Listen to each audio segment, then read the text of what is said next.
Will advise us. Right, it's 2 o'clock on the nose. We'll give it a few more minutes. Give it till about 2 past and 3 past, sorry, and then we can get into it. And like I said, it really, for those that are joining on the hour and have been here a while, like I mentioned before, the webinar really comes from a set of research that we ran. And we sent the research out to about, our universe of about 100,000 people. The research was going to about 10,000 plus customers. Sorry, not customers, rather companies. And the data that we got back, and this was all to people in fund marketing, was actually really, really interesting. And that's really what I'm sharing about today. And kind of, having, been in the fund marketing business for about, 25 years, more on kind of the digital side, which is what our platform does. Really to spend some time sharing my own experience and experiences that I found over last year, really, as, there was, I was on a plane pretty much every other week, seeing customers, as well as prospects, and kind of learning what were the issues facing the marketing teams and people doing fund marketing. And I do think fund marketing per se has a challenge because it's not really seen as a core function of the fund. And it's almost like, well, we've put a website together, we've done some social postings, where are the leads? And that's one challenge with marketing. There's also the handoff of leads. Is like, how do you demonstrate the impact your marketing is having on raising AUM? And really that becomes a challenge, because if you're not doing that, and if you're not seen by the C-level to be doing that, you become a cost center then, as opposed to a profit center or an asset raising part of the business. So that's what we're going to get into. So I hope people find the next 35, 45 minutes productive and useful. So just getting into it, a little bit about ProFundCom. Ultimately what we do is we help, we're a marketing automation platform, and we connect in a whole bunch of CRMs. And what we try and do is help fund managers use marketing automation to help them raise assets. And over the years, we've had about 100 clients, and in that, about 400 active users of our product. So that's a little bit about us. And where this webinar has come from is the fact that every quarter we release a report, and it's all very hedge fund asset management specific, around what fund marketers can do, challenges for fund marketers, state of the nation for fund marketers. And this webinar, as I mentioned, is the outlook, what we think, what 2005 looks like, based on our survey that we ran in November, and the results were published in December. So really, there was a whole bunch of things that kind of came about. One was around lead gen, the other was around marketing automation, one was around lead nurturing, the other one was on tracking, and the final one was on different kinds of platforms that are available. So the first one that was really quite interesting that we looked at is that 90% of fund managers, lead generation was their biggest challenge. That's like one of the highlights, and I didn't think it would be as high as 90. But people buy our product because they want to do lead gen. People buy products like Dakota, they buy products like Preqin, Broadridge, because they have that data, that investor data set, and also with intelligence as well. There's data people are buying, and people have a business out of this. And it really is, it still remains a problem that there's a lead problem with creating lead gen. That's like 90% top of mind problem they have. The other thing that was quite interesting to us is, whilst 100% have CRM, 60% are not doing any marketing automation. And I'll come to the details of that in a minute. But that's quite interesting, because I think the journey people go through is that they'll have a website, have a CRM, and that kind of stays with them for the first you know, 500 million to 1 billion of their fund. And because they're so busy asset raising, they're not using the tools smartly to kind of help them nurture their existing contacts. And that again goes to content marketing. And again, I'll come to that and where that all fits in a minute. The other part of that was that of the people that are doing marketing automation, so that's 40%, 60% of them are kind of happy with their lead nurturing. And that was interesting because if you were really satisfied, you wouldn't have a problem with lead gen. So that was kind of an anomaly in the data. But hey, we can't question the data, right? No, of course we can. So I think there's a bit of confirmation bias there, because I think if you're asked the question, is it kind of working? You'd kind of say yes. But then what was really kind of on the flip side of the research was that 25% of people thought they can do more with their tracking, but they just kind of don't know what to do with it. And finally, the thing that we kind of ask people is, would they move away from generic platforms to look at fund manager, hedge fund, private equity, VC, asset manager specific products to help them manage their marketing? And I think people are in enough pain with dealing with multiple suppliers that a single platform was the thing, or reduced platform with functionality that's built into their platforms would be something that people would be interested in. So those are the kind of the top line. So getting into it, the first part is the 90%, right? So this is the first part, number one. So of that survey, 50% plus was extremely challenging for lead gen, and the other 39% was like, it's kind of somewhat challenging, but it was a challenge. Now, the 6% where it's not challenging or not very challenging at all, well, I'd love to know their secret sauce. But there is something quite interesting, because I do know a couple of people who responded to that. And that was something, and it was actually less to do. I know in my preamble, I said, this is all about what you guys aren't doing who are on the webinar. But actually, let's talk about a more positive spin. What are people doing really well who aren't struggling with lead gen? And this is what they end up doing. They don't just build a website. They don't just do a few social posts.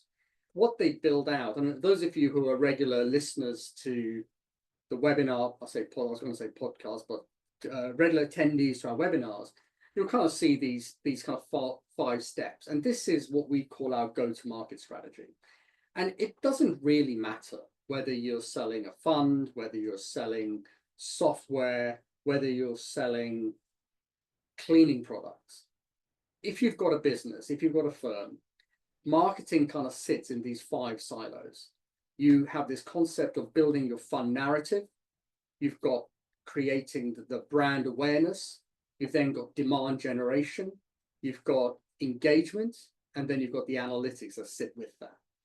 And that is really what a go-to-market strategy is. And I think when you say the word fund marketing, you should really be saying fund go-to-market team, because that's really, and it's more an activity rather than a function.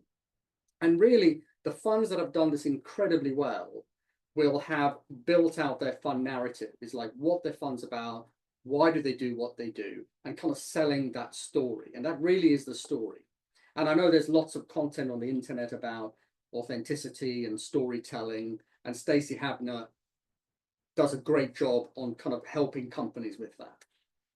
Then you kind of get into the world of brand, and you could go on forever what brand is all about. But ultimately, it's about creating content and targeting that to your ideal investor. And this is part of the go-to-market strategy, which is like, who is your ideal investor? Where do they live? What part of the internet world do they live in? What events do they go to? What forums do they go to? What events do they go? All this kind of thing kind of feeds into what your ideal investor is. Are they based, do they go to polo? Do they go to tennis? what are these micro behaviors they have that you can start targeting your brand towards them. And the interesting thing is, I've got a friend and he sells funds, and I've got another friend who sells locomotives, and they say our buyer, they're probably 100 to 1,000 buyers of our product. And it really is making that 100 down to 10, and maybe for 1 month just targeting that small group, whether that's a company or individuals. But that is creating brand awareness. And the other part is demand generation. And demand generation is taking the content, distributing it through multiple channels, and effectively capturing people's information that you can kind of pass on to the sales team. And again, very much in a digital world and in a face-to-face world. Then you've got engagement. So you're basically, how do you create additional demand? And that kind of fits into the automation. And finally is analytics. It's like what's working and what's not working. So that's really where customers are doing, and people who aren't customers of ours as well, who I speak to, are doing a great job. If you only do one thing, it's your go-to-market strategy. And the reason that's kind of evolved now is because the investor journey has become that much more digital with that many more touch points. So whilst you may say, well, we only do our lead gen this way, whether that's going to events, it could be we send performance out to a list that we buy. It's much more. If you've got a website, if you're generating content, there's thought leadership, there's your website, there's online, offline events, there's press that you've got to send content to, syndicated content, social media. There's so much that is now part of the awareness, and that has to be done even before you get to kind of the consideration decision part of the buying curve, which is never, by the way, this simple. It's kind of, as I kind of said earlier on, there's a lot of work done in the awareness stage and a lot more doing in consideration, and then you get to decision. So this is, as they say, not to scale. And really what this sits behind is the ability, so when you feel are struggling with lead gen, is basically the ability to now start to see, with all these digital touch points at the macro level, what are your investors doing, or your potential investors doing. And it's building your go-to-market strategy around this concept of investor centricity. So you really understand things about your marketing activities and the people you're targeting. And a lot of people are still doing old school, but they're mixing that in with marketing automation. So one-to-one meetings, LinkedIn, direct mail, all great things to do. Old school is great because all you're doing is you're differentiating yourself. And if you've got a CRM, there is no reason why you can't use data like Preqin or Dakota to kind of fill that up and essentially profile your ideal investor. So that really is 101 on lead gen, is being able to create that investor centricity view, the view that you are creating demand, brand awareness, engagement across your whole go-to-market plan, and not around the marketing activity, which is send fact sheets, manage website, send fact sheets, manage website, maybe do a report once in a while. It really is a continual process. And again, customers who do this well have all this mapped out in a calendar, in a spreadsheet. And if you send me an email, I can actually send you a sample spreadsheet, how people plan their social media, how they plan their content, how they plan their videos, all that kind of stuff is all planned out. Because if there's one team that's swamped, it's the marketing team. So if it's not written down and then you're not reminded, it's not going to get done. Okay, so that's lead gen. So that's one thing, the challenge, and that's what we kind of see what works. As they say, don't give me a problem unless you're going to give me a solution, right? I've learned that a long time ago. Okay, funds not using marketing automation, 60% of them. And it was a kind of a yes, no question, because you can't try to use marketing automation, you kind of do and you don't. And the reason that's important, so if you remember the go-to-market thing I said earlier on, this has to be automated because you are creating content, sending it out, and then you're going to analyze it. And that's really what marketing automation is all about.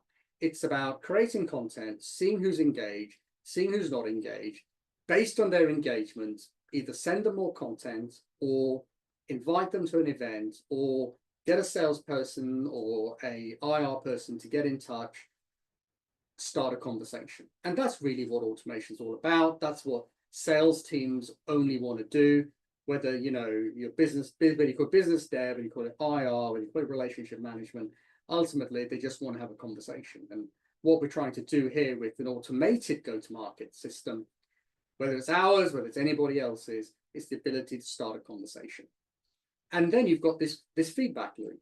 And what this then feeds, it feeds the awareness funnel.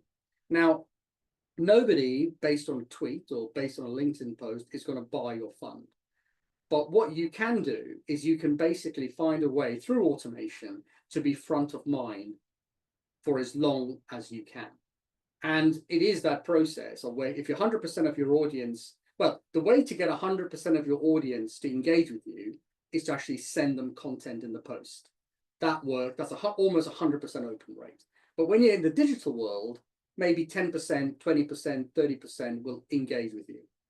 But then it's like 70% who aren't. And then you've just got to keep feeding that funnel. And as more and more people engage with you, their lead score increases. And based on that, you can build out more automations. And ultimately, it leads hopefully to an investment.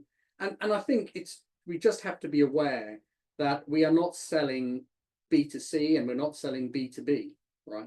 This is long tail sales cycles, and there's no real way to kind of define this. And whilst everybody wants a very, very smooth, and you know, sales managers, CEOs wants a very smooth transition, it is actually all over the place. So and stopping is the worst thing you can do.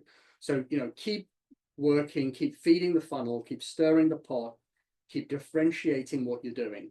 And that's something that really will help your go-to-market strategy.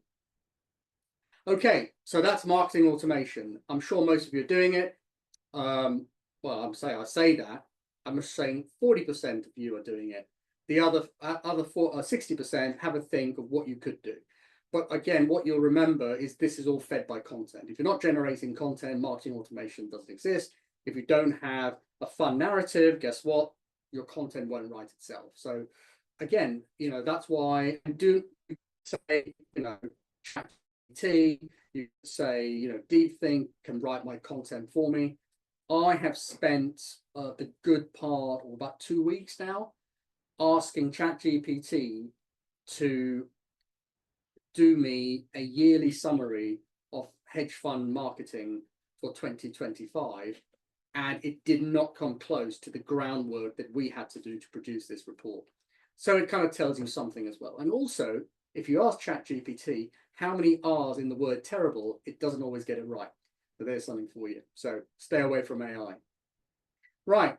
So the next part is data tracking. And data tracking, you know, most people said they're tracking some data quite well. Some say they're doing it well, and some are doing it saying not at all.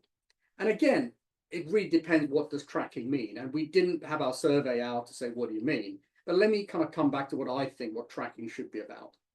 And it goes back to investor centricity. It's all about, do you know everything about the people that are existing investors? What are they looking at? What they could be investing in? And about potential investors. Do you have that micro level detail based on their digital engagement? And that's where AI comes in. And also what you want to be able to do, and here's an example from our system where we're tracking someone's LinkedIn behavior, their fact sheet download behavior, their Twitter behavior, the investor portal behavior, looking at all of that. And as you can see by the stars on the left-hand side, we know their engagement and their website activity. And this is really the granular level we're getting to. Now, why this is important, you ask yourself. It's so when you're making the call, you have a real sense of who you're talking to. It's not just about someone opened an email. And even that with bot traffic is a huge problem. So it really is about how can you have a multi-channel, a multi-channel view of what someone is doing on your digital real estate. And the other part of this, again, is feeding this to the sales team so they can actually pick up who are the people they need to talk to. And this can be delivered in your CRM at the macro level, or as an email that they can get on a Monday morning. But again, having get this kind of level of insight and this level of detail is what gets missed out a lot. And I think over the last, almost 21 years, when I really talk to people about this investor centricity and this detail that at the individual level and at a higher level for the sales team, for the list of people they need to call, that's really when it really comes to life, that it's not just about emails being opened. So that's really around people and their tracking and how they feel they could improve it. Now, finally, we're kind of getting to the point where, and this was a real part of frustration, is when people start out, nobody buys a specialist product. They don't buy Dynamo CRM. They don't buy Foliometric CRM. They don't buy Situa. They don't buy domain-specific CRMs. They'll buy Salesforce. They'll buy Pipedrive. They'll buy whatever free CRM is available, and invariably they'll use MailChimp and Google Analytics. That's like the mix. And then, as that journey goes on, they buy more and more components. And it reminds me of this welcome to the jungle. Product after product after product gets led and led and led. And there are two real competing things here. One, the people who are selling to you are professional salespeople, and they know how to sell to marketing teams. And marketing teams are not expert buyers. So they would just buy solutions to solve the point problem at the time. And then they'll try and connect this all together, and you kind of end up in a world where you're not a marketer anymore. You're actually finding ways to extract data from Excel, put that data from Excel into some kind of dashboard. That's taking you the best part of your week, and you're a week behind in your marketing content. So it doesn't really work. And it could be as well is that your CRM needs to have valuation statements, it needs to have holdings, it needs to connect to an investor portal, and you're kind of building all that, and a web designer who's never done this before is doing this for you, and it all ends in tears. And what then happens is you can't expand. So there is a way out of this, and what was really, really interesting is there's a huge amount of, I would say, dissatisfaction with generic providers. And I think especially in our space, more and more people are kind of moving away to providers that really, really understand the business. And I do think, 2025, what we're seeing is people are leaving generic platforms behind, whether it's CRM, investor portal, marketing automation, and are kind of making that step over to the domain-specific providers. Now, there's a cost to that, obviously, but then it frees up people's time. And as people are having to do more with less, that really, what used to be seen as a bit of a luxury actually becomes a necessity. So that is something worth thinking of. And look, some marketers are happy being busy, connecting all different things. It's a great buzz to get, seeing data flow through and clicking on Power BI dashboards and stuff. I get all that stuff. But is it helping you build more channels? Is it helping you create more content, which is ultimately going to drive your marketing? The answer is no. Marketing teams are not recruiting. That's one thing I've seen. They're not getting smaller, but they're not recruiting. And they're also not buying copywriters, or copywriting services. So having something that puts this all together into a single platform, there's a single set, or at least two people to speak to, then that seems to be the way things are going. So that's really what the takeaway is here. The takeaway is domain-specific providers, long-term is, or mid-term is the best way to go. Right, that's it. That are the 5 points. And that is a little bit about what we see the market doing. We will be sending, as part of the replay, the research as well. So you can click on the research and watch the download as well. I've got a few questions come in. Let me answer the first question. Oh, yes, I've just answered that. We are sending the lead deck to everybody, as well as the report, so that's useful. question is, where do I see, another question's come in, where do I see Salesforce and Marketing Cloud, the new version? I think Pardot is a great product, and the originators of Pardot, funny enough, we started ProFundCom at the same time. They obviously now are absorbed in Salesforce, into Marketing Cloud, doing B2B. I think they are really good at, from a customer, from competitors' perspective, is that they'll give you a great deal, and on that point that would be great. I think what they're also working hard at is their design tool, and they're working really hard on their deliverability, and they've got landing pages as well that they can do. I think where they struggle is on integrating to investor portals and valuation accounting systems. But I do think the investor-centric view is missing, and I think what also is missing is the level of granular reporting, by fund, investment type. That's all lost. So I think that's where we see migrations kind of coming over. And also it depends on which partner you work with. Some Salesforce partners are fabulous and understand the business. Some don't. So then it's a generic product versus a domain-specific product is what I'd say.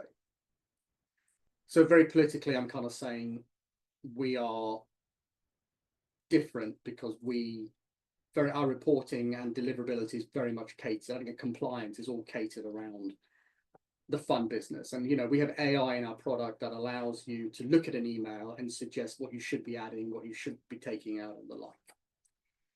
Right, I've got another one. Is your platform useful for startups? Yeah, we absolutely. We've got managers who are under 10 million, and we've got the biggest fund managers in the world. We kind of split our product into like boutique managers, startup managers, emerging managers. There's a whole list. So if you can ping me an email if you're interested, I can put you in touch with the people at in our team. Other products are available. Here we go. Questions come in. If we have a small marketing team, what's the lift to implement and manage the platform? So I'm assuming generic platform here. So and then I'll go to specialist. So the question is, if you have a small marketing team, have you done the first part, which is the easy part, or the hard part actually, and doesn't cost you a penny, which is, have you built your fund narrative? So that's the first part. Second part is, have you on an Excel spreadsheet listed out over the year what content you're creating and who needs to participate in that? So that's a job for somebody in a small marketing team. So once you've done that, and then you've got to build out, okay, how are we going to generate this content? What channels we're going to use to distribute that? Once you've answered that question, well, that's when you look at, okay, what platform we're going to use. So you could quite easily put that data you've got in Excel, and if it's less than a couple of hundred, you could use YesMail and Outlook plugin to send that mail out. The challenge then becomes when that 100, because you're going to be successful, moves to 500, and then to 1,000, and then it's an exponential curve, because the stone is going to roll downhill. So I think the way to look at it is, what's the lifetime value of an investor? What's the cost of acquisition? And that ratio determines how much you should be spending. So if your cost of acquisition is 10,000 per investor you receive, and their lifetime value to you is $1 million, well, effectively you can pick whatever ratio you want to say that's how much money we're going to spend. So that really is the way how you go about budgeting for your marketing team. So whilst that is slightly convoluted, the reality is that is the way you do it. And that's how we do our marketing. Fund marketers I know who really do well with this really understand the lifetime value and cost of acquisition ratio. The ones who absolutely fail is they're looking at the price, not the value. And unfortunately, that's the question that's been asked. So I'm sorry to be, leaving on a slight negative note, but that's kind of really where I'd say is the thinking needs to go. It's not the product. Too many people run to buy the shiny toy, not to buy, and don't end up buying the wrong product without realizing, the go-to-market strategy that ties into that. Once you've got your GTM, your go-to-market strategy, the product actually becomes immaterial. It's the process that becomes important. So there we go. Another question, was this exclusively for fund managers, or was any other people spoken to in the survey? It was all to fund managers, all people who are in the world of raising AUM. So that's very much the world we live in. That's very much the product we've built for people. And all the customers we deal with invariably are in the world of finding ways to raise money. You spoke about generic CRM. We use Salesforce. Is there a need to look at, well, other CRMs? If you've got CRM, if you've got Salesforce, if you're invested in it, if it works, this is all behavioral change. And it's almost how much pain are you ready to bear? Because it's not only the cost of the new product, it's cost of change. If it's kind of working for you, if people are engaging with you, if you've got your data in Salesforce, I'm sure with Investrix-centric reporting, you can build something out with your consultants. It's not about change for the sake of change. This webinar is really all about, are there things you're doing that you could be doing? Are there things you're doing you could do better? So I'm not here to recommend CRMs, but what I would say, as I've said, there is a shift to moving to domain-specific CRMs. Because and even if you're being targeted to use AI, as I know a lot of people are being targeted, the use case for AI in a product like Investor Dynamo is far more advanced than something you'd generically be able to get out of the box using Salesforce Einstein. So I definitely think that is something worth doing.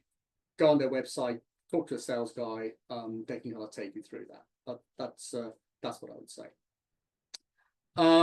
Is there a native integration between? Yes, there is. Half our customers run on Salesforce. A friend of mine, TK, said all roads lead to Salesforce. So I don't know if Mark Bienoff has been paying him, but I don't think so. I think there's a lot of space now. If you look at HubSpot, if you look at Pipedrive, Deally, there's so many CRMs, Wealth Dynamics, there's so many niche suppliers coming through now that there is plenty of space for other CRM providers coming through. Okay, I'm just seeing if there are any other questions. Let me have a look. Just checking on my phone as well, because sometimes there's no more. Oh, got one more question. Yeah, there's Streak as well. Yeah, you're absolutely right, Andrea. Streak is also a good product as well. And a lot of CRMs that we see, it's really around what use case are they trying to fulfill? And and the Edgefolio as well. What use case are they trying to fulfill? And unless you've got your requirements down, you will end up buying the wrong product. I mean, that's just a fact. So that would be my homework, Andrea. If you are looking to marketing automation, we have an integration there. Okay. Got another question's come in. I'm just waiting for it to be typed out. What's the best frequency for sending out content? Email fatigue, content fatigue. I'm sure you guys get it when I send you stuff. It really is a fine balance, and the content needs to be valuable. The content frequency, I think, is absolutely key, and people are finding value. The most useful thing we send out is we summarize the whole hedge fund marketing landscape at the beginning of every month, and that goes out, and we've done that for 5 years. People absolutely love that. People also love our Monday and Friday posts that we do around marketing and concepts around that. A lot of thought leadership goes out, and I think First Trust are very, very good at this. So that they are, with Brian Westbrook, just sending out such good thought leadership, and they're not pitching their product at all. They are really just educating, and it really is three things: educate, educate, enlighten, entertain. So educate, enlighten, entertain, and that's essentially what David Attenborough does. And that really has to be kind of the cornerstone of the content you produce. And once you do that, you can send it out every day. People will engage with that. I mean, Matthias Naab from Opalesk, he sends out content all the time. It's very rare I delete anything from him because there's always something like super interesting that he's doing in our world. So you want to be that guy. It's almost like you want to receive your own content. And I think it's like marketing shouldn't feel like marketing to people. And that's why, and because, through compliance, we can't really, pitch our wares. It is really kind of that educating process, solicitation. Okay, I'm just seeing if there are any more questions. Wow, the questions has gone longer than actually the webinar. I think, we've got a whole bunch come through.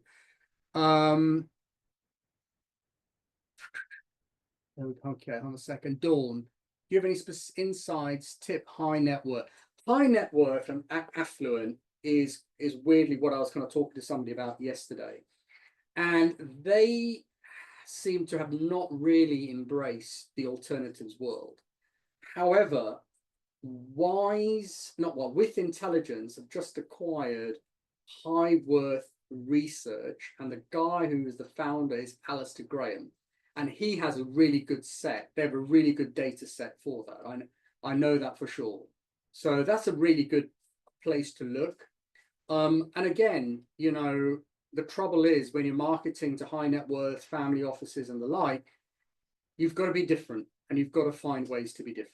And whether that's going back old school, sending them a pen in the post, whatever that may be, being different it's just how you differentiate yourself. And I think it was Apple that did think different. And I think that's really, it's behavioral, right? And it's creating context and to what the message is that you're putting out there. High net worth, I know it's kind of hard to get in there because obviously they are probably more cautious with their money, because it doesn't take one idiot to blow an inheritance. It takes two in a row. So that's what a lot of people are kind of cautious about. So good luck, Dawn, with that. And I do hope that works. Another place to look at is the guys at Clearview Publishing and Wealth Briefing. They also have a good data set if you want to engage and do thought leadership. But the contact there is Tom Burrows. Okay, I've got another questions come side. Buy side companies are not getting the leads they desire, i.e. no one problem. They've mentioned all leads to not having well thought out. Yeah, if you don't know what you're solving in one sentence, you have a problem. And the reason is we all use words to make us sound clever and just kind of feel our ego, make our ego. It's like, it's really complicated what we do. We have a particular layered strategy that, takes credit swaps and does, and it makes you feel like, oh, I've got an intellectual boner now because I've just been talking such gibberish. And the other person will nod because they don't want to look like an idiot. And it's being able to kind of break that narrative down, like a bit like us. What do we do? It's right in front of you. We raise assets with marketing automation. Most people get that. If you don't get it, raising assets with email marketing, that's what we do. And it really is, if you haven't got your narrative right, the first part of your pillars, you're building on sand. So you just don't have the foundations. And the great thing is, if you change the narrative, it kind of ripples through everything you're doing, as opposed to starting in the middle, having a website with a contact us page, which is, your demand gen, and realizing it's not working. No surprise. Okay, the data you shared, what's the regional breakdown? So that's a really, really good question. It's 50% US, 50% Europe. I'd say 50% US for sure. I'd say 40, 3% Europe, and the rest is Singapore and Oceania. So I don't know, I hope that's helped. Okay, well, listen, everybody, thank you all very much for joining. I'm just seeing if there are any questions have been emailed, and no, nothing on, no. Well, thank you all for being so generous with your time, and our next webinar is next month, and hopefully see you there. Bye for now.